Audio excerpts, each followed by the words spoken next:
Ahoy and welcome back once again to the channel. For those of you new here, my name's Gary. I like watches. If you're here watching this, you probably like watches too, and you probably enjoy discovering new watch releases, and I have a couple of incredible new watch releases to share with you in this video from one of the best super affordable Chinese watch brands. Now, if you haven't done so already, you might want to consider subscribing to my channel. If you like this video, hit that like button, and if you want to be pushed or prompted or poked by YouTube every time I upload a new video, hit that bell notifications icon. If you do all those three things, you'll be my best friend.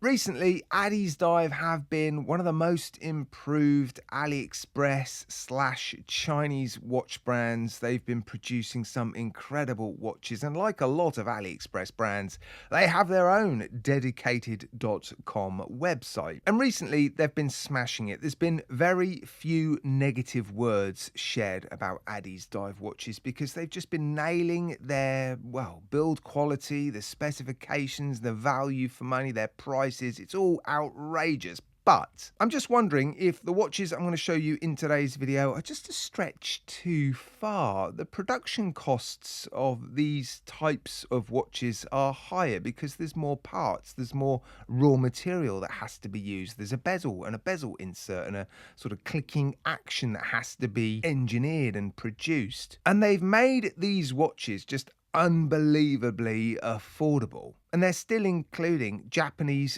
automatic movements. I'm just wondering, would they be better off just inflating the cost of these watches a little bit so that they're, well, like their other watches, are almost no weaknesses? Anyway, maybe you can let me know in the comments section. Yeah, I've got a couple of watches to show you in this video, and I'm going to start with my favorite. It looks very much like a Longines, doesn't it? Of course, it's a Chinese sort of homage brand, so there's gonna be more than a dash of familiarity on display here. This first watch is the AD2086, available in 3 different colours and with 2 different movements, the NH35 or the Miyota 8215, and I love this particular colour version. Black, green and gold just works, doesn't it? It looks gorgeous, really nice sunburst dial. Plenty of light play on this watch, helped by the dual facet polished hands, those applied indices, the ceramic bezel insert. Not a lot of polishing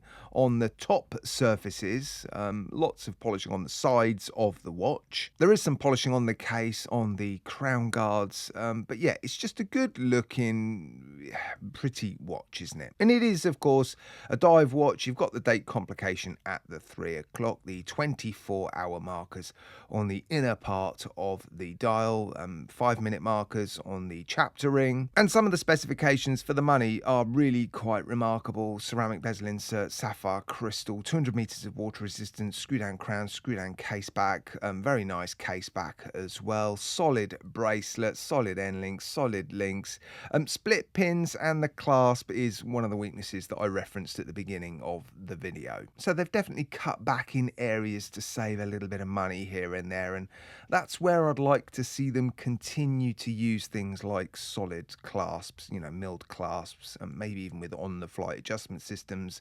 Then maybe increase their prices by $10 or $15. I gotta say though, overall, it's a lot of watch for the money. The loom is surprisingly strong. The bezel action is a little bit disappointing. The resistance is even, and it's decent resistance, but it's got this sort of double click thing, which happens when you have a couple of pins under the bezel and they've not been accurately cut, so they sort of click into place at different times, giving this sort of weird double clicking action, which I'm not wild about. Have a listen. It's quite reminiscent of Seiko divers, actually. Seiko use a similar system for their sort of budget dive watches, so it's not necessarily the worst thing in the world, it's just something that bothers me. So when you take a step back and you look at what you're actually getting for your money, there's no denying it's incredible value for money, but when you consider what else is available out there and what else they're offering for this sort of money, it is actually quite unusual to see even just 1 or 2 weaknesses with their watches. So yeah, it might be worth worth them considering just upping the prices of these types of watches and perhaps, adding a better clasp and a slightly better bezel action, and then these really will be unbeatable watches. Right, this next watch is the AD2087, and it's even more difficult to complain about any weaknesses with this watch because it's even cheaper than the previous watch. Yeah, two versions available, a black one, a silver one. You could call into question the legibility of the silver one because, well, there's just a lot of silver, isn't there? I'm not wild personally about relief bezels, this sort of reverse bezel, but some people are. So yeah, if this is your style, then perhaps this is the one to go for. And like I've said already, it's actually cheaper. And the weaknesses are pretty much the same. The clasp and the bezel action. The lume, again, surprisingly strong. NH35 inside of this watch. Excellent build quality throughout. Sapphire crystal. The magnifier is sapphire as well. 200 meters of water resistance, screw down case back, screw down crown, solid end links, solid links, split pins, again, pressed clasp, sort of slightly flimsy outer shell, no on the fly adjustment system, but nicely detailed case back, and yeah, overall it's a lot of watch for the money. I just think people would prefer to pay another $15-20 maybe and get a milled clasp, potentially with an on the fly adjustment system, and then have the bezel action just improved slightly, because they are so close to building just truly remarkable value for money watches. It seems a shame that they've just cut a couple of corners. Anyway, it's now time for you guys to let me know what you think of these watches in the comments section. Am I being too tough on Addiesdive? I mean, I love their watches. These are incredible watches, incredible value for money. I just want them to be perfect. Yeah, let me know what you think in the comments section, guys.